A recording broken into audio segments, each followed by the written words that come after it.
下一個討論教師壓力嘅論壇上，與會代表都認為學校嘅財政應該公開透明，保障教師合理待遇，同時亦都確保善用公帑。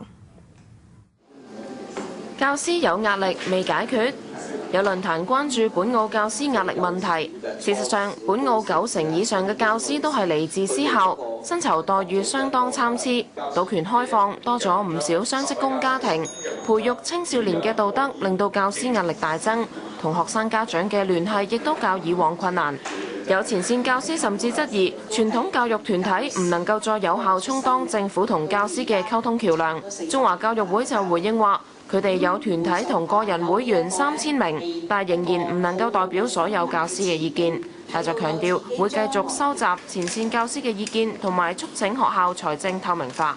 政府都係要行陽光政府啦。咁其實呢一啲因為都係公帑嚟嘅，咁係應該要受到監管，亦都係要透明嘅。究竟呢70%係點樣嚟到去分配？因為教學人員係包括有校長、中高層嘅管理人員，如何更合理呢？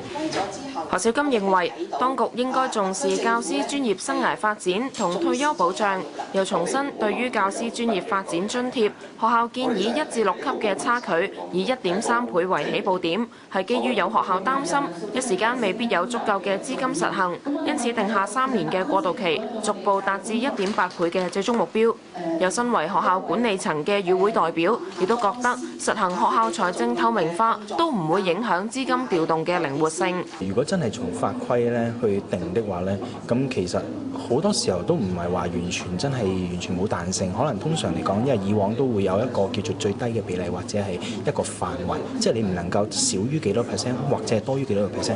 至於有教師反映，學校曾經對參與遊行嘅教師施壓。張哲話唔係咁清楚其他學校嘅情況，而佢本人就唔反對以遊行表達訴求，只係佢覺得教師仲有好多相關嘅途徑表達實質嘅建議。澳門電視台記者陳麗靜報道。